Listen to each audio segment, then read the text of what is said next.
Kembali lagi di Proyek Kentang. Kali ini Mimin ingin membahas hal yang ramai di jagat media sosial, yakni tentang value for money sebuah mobil.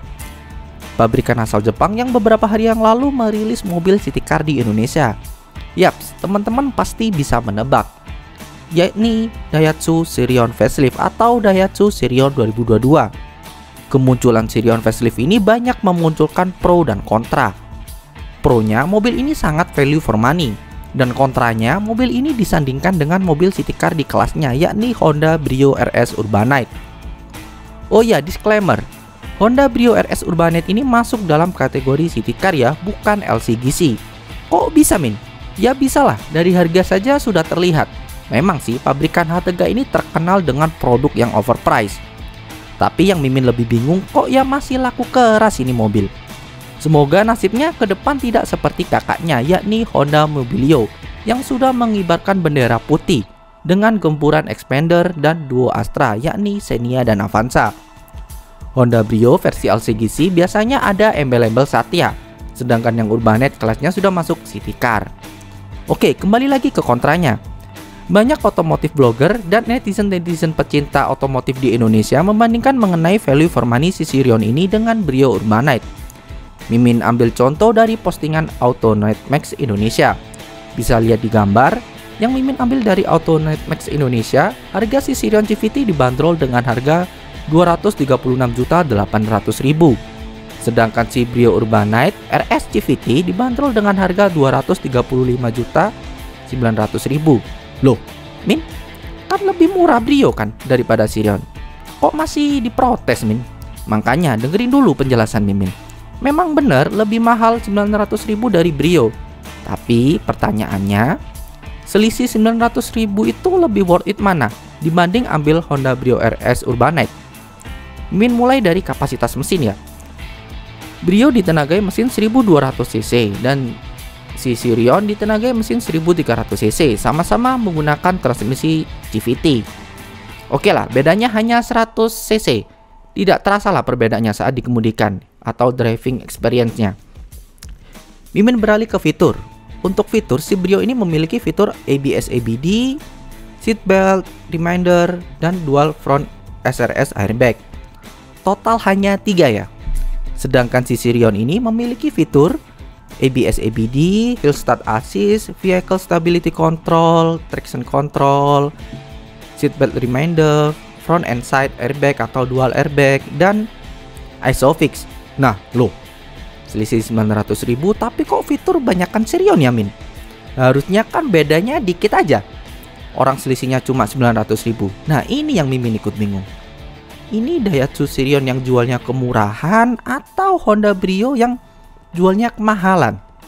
Mimin no comment lah, tapi teman-teman bisa menilai sendiri ya. Ini yang Hondanya yang lagi sengklek atau memang Daihatsu yang lagi jual rugi? Padahal Daihatsu ini kan durability-nya bisa disandingkan dengan produk Toyota. Lagi mana? Memang Daihatsu ini sering diplot Toyota versi light atau Toyota versi murah. Mungkin kalau Wuling yang rilis city car dengan harga murah, fitur melimpah, Mimin nggak kaget. Nah, ini produk asal Jepang dan durability-nya, durability mesinnya sudah terbukti di jalanan Indonesia bertahun-tahun. Kok masih masang harga yang kelewat murah?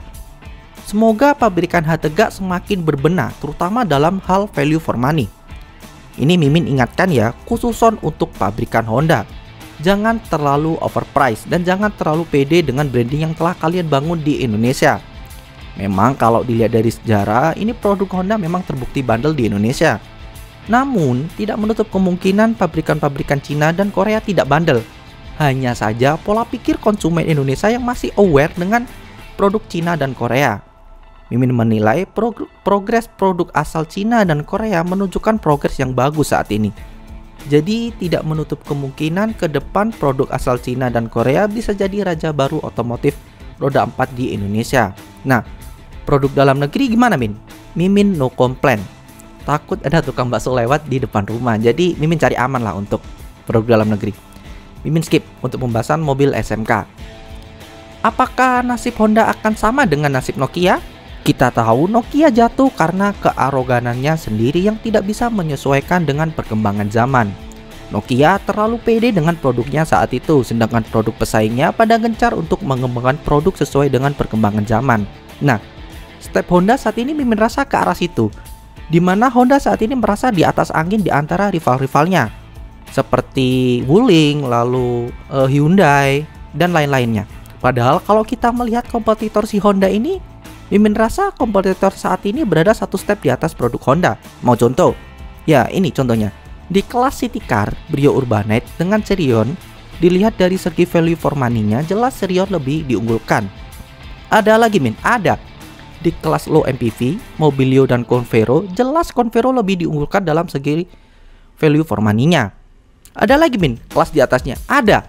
Honda BR-V Next Generation atau All New BR-V 2022 dengan Expander Cross, Mimin lebih mengunggulkan Expander Cross dalam value for money-nya. Bayangin, Honda BR-V Next Generation atau tipe terendahnya aja belum memiliki double blower, padahal harga sudah menyentuh 280 juta. Ini Mimin gedek liatnya Honda ini. Ini memang disengaja seperti itu atau gimana ya? Udahlah, Mimin bingung. Dan herannya lagi, Mimin itu kok ada yang mau beli? Kan banyak alternatif lain seperti Expander Exit mungkin, atau Avanza terbaru yang tipe G itu yang harganya 280 jutaan dan tentunya lebih worth it dibanding BR-V Next Generation tipe terendah yang non double blower. Terus peleknya kaleng. Terus apalah? Banyak lah intinya. Mimin nggak mau jelasin karena sudah gedek lihat produk Honda itu yang semakin hari malah semakin pede, padahal tidak ke arah yang baik ya. Mimin sebagai penikmat otomotif berharap Honda segera berbenah jika ingin bertahan di Indonesia. Mimin yakin untuk 5 atau 10 tahun ke depan Honda akan tetap eksis di Indonesia. Tapi kalau dilihat dari perkembangan produk kompetitor seperti Hyundai, Mitsubishi, Kia, Wuling, lalu dari Duo Astra, langkah Honda untuk membuat produk yang value for money dan bersaing Mimin rasa masih kurang atau masih kalah dari kompetitornya. Kalah step lah mungkin ya. Anehnya yaitu udah tahu overprice tapi masih aja yang beli, atau masih aja ada yang laku gitu kan. Ya inilah yang banyak konsumen Indonesia, masih saja membeli suatu produk dilihat dari brand image. Padahal produk kompetitor juga layak untuk dipertimbangkan untuk dimiliki atau untuk dibeli. Konten Mimin kali ini tidak bermaksud untuk menjatuhkan pabrikan khususon pabrikan Honda. Mimin hanya mencurahkan kekecewaan Mimin terhadap produk Honda, khususon di divisi mobil atau roda 4. Mimin menilai perkembangan Honda saat ini sangat lambat dibandingkan dengan pabrikan lain atau kompetitornya, dan dalam segi value for money-nya. Semoga Honda bisa memberikan produk yang value for money dan berkembang pesat dalam bidang electric car. Berbicara mengenai electric car, Hyundai memuncaki produk electric car. Adapun Wuling yang sudah meluncurkan Wuling EV atau electric vehicle. Toyota juga sudah mempersiapkan Toyota Innova electric vehicle atau EV. Lalu Suzuki mulai main-main dengan R3 mild hybrid. Ya itulah yang baru itulah. Yang ada baterainya itu meskipun ya cukup bagus perkembangan dari Suzuki, yang mana mereka satu-satunya low MPV yang menerapkan fitur mild hybrid. Ini Honda kapan? Ada nggak ya Honda yang sudah menggunakan electric car yang sudah dirilis di Indonesia? Nggak ada ya. Paling mentok HR-V itu ya yang terbaru yang mereka unggul-unggulkan. Ya itu aja mungkin, kalau nggak Brio ya HR-V yang laku. CR-V-nya laku cuma ya itu tadi terlalu mahal. Sekian pembahasan Mimin mengenai perbandingan value for money Sirion versus Brio Urbanet. Dan semoga Honda cepat tobat. Semoga bermanfaat. Salam setir kanan.